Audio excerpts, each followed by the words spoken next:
नमस्कार दोस्तों, एक बार फिर से आप सभी दोस्तों का आपके अपने YouTube चैनल UNVDB पर बहुत बहुत स्वागत है। दोस्तों, दिन भर के मुख्य समाचार हैं, बड़ी खबरें हैं, फटाफट अंदाज में आगे इसी वीडियो में जानेंगे। ये वो खबरें हैं जो गोदी मीडिया आप तक नहीं पहुंचाता है। तो वहीं दोस्तों, खबरों की तरफ चलने से पहले आप लोगों से एक छोटा सा निवेदन है कि अगर आप लोग भी खुल करके देश भर में लगातार नफरत फैला रही गोदी मीडिया का पूर्ण तरीके से बहिष्कार करते हैं, विरोध करते हैं, तो अभी इस वीडियो को लाइक कीजिएगा, चैनल को फ्री में सब्सक्राइब करके बेल के आइकन को जरूर दबाइएगा दोस्तों, और कमेंट बॉक्स में कमेंट कीजिएगा जय हिंद जय भारत। दरअसल दोस्तों, पहली बड़ी अपडेट आप लोगों को बताते चलें। झारखंड कांग्रेस में बड़ी फूट, आधा दर्जन से भी अधिक विधायक गिराने वाले थे सरकार। सीआईडी के जांच में हुए हैं कई बड़े खुलासे, भाजपा है बैकफुट पर। खबर बताते चलें, पश्चिम बंगाल के हावड़ा से भारी नकदी के साथ पकड़े गए कांग्रेस के 3 विधायकों से सीआईडी लगातार पूछताछ कर रही है। ऐसे में कई चौंका देने वाले खुलासे हो रहे हैं। कहा जा रहा है कि आधा दर्जन से भी अधिक विधायक यहां पर सरकार गिराने की साजिश और खरीद फरोख्त में शामिल हो सकते हैं। कई विधायकों और कांग्रेस कोटे के मंत्रियों पर भी गाज गिर सकती है। ऐसे में सीआईडी अपनी जांच का दायरा बढ़ाते हुए कुछ और विधायकों से पूछताछ कर सकती है। कांग्रेस ने पहले ही दावा किया था कि झारखंड में ऑपरेशन लोटस विफल हो गया है। रिपोर्ट्स के मुताबिक एक पूर्व प्रदेश अध्यक्ष समेत कई विधायकों ने असम व कोलकाता के एक मोबाइल नंबर पर 50 से भी अधिक बार फोन किया, जिसके बाद सरकार गिराने की साजिश के आरोपों को यहां पर बल मिलने लगा है। 3 विधायकों की गिरफ्तारी के बाद जानकारी सामने आई है कि झारखंड से ही पश्चिम बंगाल के इंटेलिजेंस को इनपुट दिया गया कि कुछ विधायक सरकार गिराने की यहां पर गतिविधियों में शामिल हैं। इस पूरे मामले पर झारखंड के मुख्यमंत्री हेमंत सोरेन ने भाजपा पर विधायकों की खरीद फरोख्त का आरोप लगाया है और कहा है कि भाजपा का ऑपरेशन लोटस इस बार पूरी तरह से विफल हो गया है। और वहीं उन्होंने आगे कहा है कि भाजपा बिना सत्ता के एक पल भी नहीं रह सकती है और यह देश के लोकतंत्र पर एक हमला है। ये यहाँ पर दोस्तों देख सकते हैं कि सीआईडी ने अपनी जांच में यहां पर जबरदस्त खुलासे किए हैं, जिसके बाद भाजपा पूरी तरह से अब बैकफुट पर है और ऑपरेशन लोटस झारखंड के अंदर फेल होता हुआ नजर आ रहा है। इस बीच एक और बड़ी खबर बताते चलें।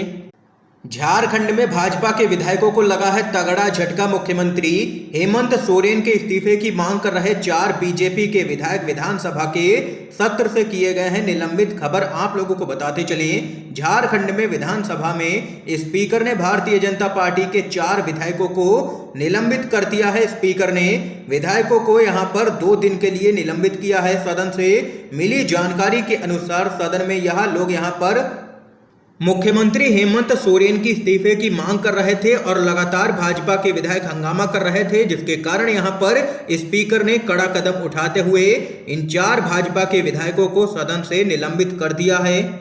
इस बीच अगली अपडेट की तरफ बढ़ते हैं दोस्तों।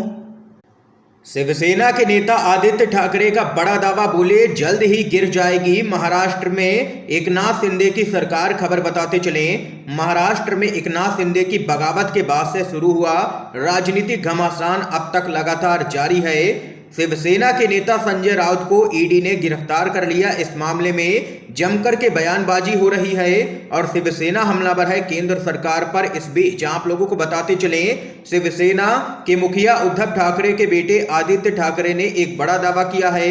उन्होंने कहा है कि महाराष्ट्र में विश्वासघात को कभी भी बर्दाश्त नहीं किया जाता है, इसलिए एकनाथ शिंदे की अगुवाई वाली सरकार निश्चित रूप से जल्द ही गिर जाएगी। आदित्य ठाकरे ने आगे कहा है कि शिंदे सरकार का ध्यान गंदी राजनीति पर है, जनता के कल्याण पर नहीं।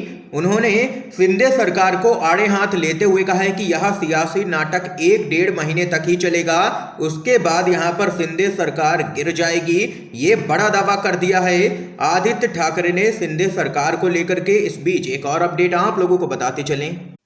संजय राउत के समर्थन में राहुल गांधी का ट्वीट, कहा राजा का संदेश साफ है। खबर आप लोगों को बताते चलें, कांग्रेस के नेता राहुल गांधी शिवसेना के सांसद संजय राउत के सपोर्ट में उतर आए हैं। उन्होंने केंद्र सरकार पर हमला बोलते हुए ट्वीट किया है और कहा है कि राजा का संदेश साफ है, जो मेरे खिलाफ बोलेगा वो तकलीफें झेलेगा। सरकारी एजेंसियों का दुरुपयोग करके विरोधियों का हौसला तोड़ने और सच का मुंह बंद करने की पुरजोर कोशिश लगातार जारी है, लेकिन तानाशाह सुन ले, अंत में सत्य ही जीतेगा और अहंकार हारेगा। ये यहाँ पर ईडी की हिरासत में संजय राउत हैं और उसके बाद अब राहुल गांधी संजय राउत के सपोर्ट में उतर आए हैं और मोदी सरकार को जबरदस्त तरीके से घेरा है। इसके साथ ही अगली अपडेट की तरफ बढ़ते हैं। महंगाई के मुद्दे पर संसद में जबरदस्त बवाल देखने को मिला है।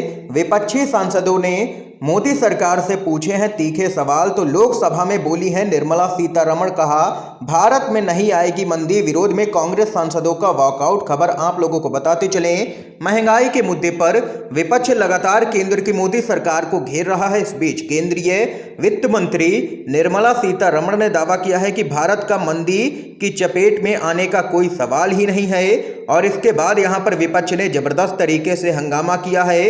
विपक्ष लगातार केंद्र सरकार को महंगाई के मुद्दे पर घेर रहा है।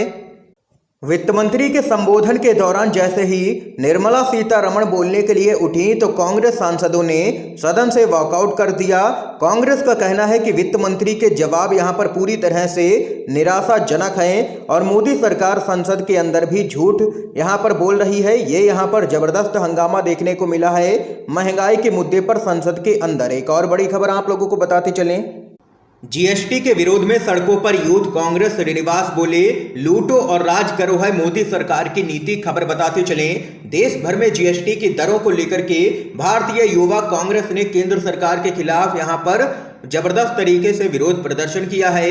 युवा कांग्रेस के कार्यकर्ताओं ने कहा है कि सरकार ने जनता को बहुत बड़ा गिफ्ट दिया है, कई खाद्य सामग्रियों पर जीएसटी की दरें बढ़ा दी हैं। इस मसले पर हजारों कार्यकर्ता इकट्ठा हुए और हाथों में तख्ती लेकर के अपना विरोध उन्होंने यहां पर दर्ज करवाया है। युवा कांग्रेस ने मांग की है कि केंद्र सरकार गब्बर सिंह टैक्स का प्रहार जनता पर बंद करे और जल्द से जल्द नीतियों में सुधार करके जनता को राहत पहुंचाने का कार्य करे।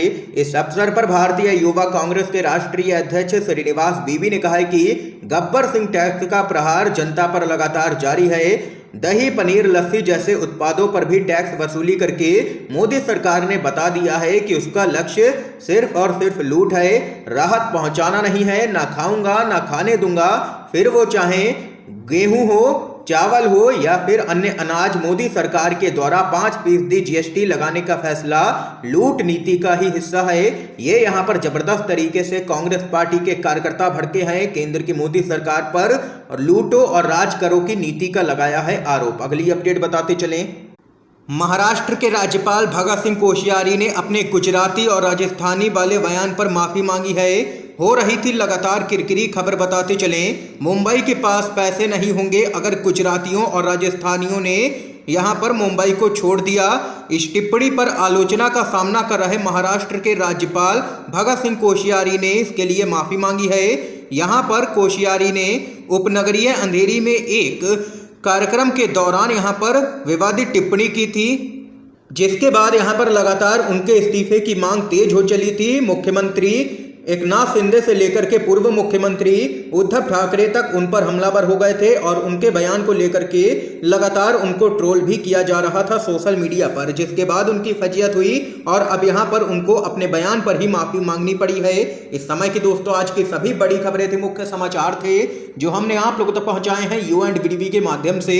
अगर आप लोगों को ये वीडियो पसंद आया हो तो इस वीडियो को लाइक कीजिएगा, ज्यादा से ज्यादा इस वीडियो को शेयर कीजिएगा ताकि आप सभी के दोस्त भी मुख्य समाचारों को जान सकें। वीडियो देखने के लिए आप सभी दोस्तों का बहुत बहुत धन्यवाद।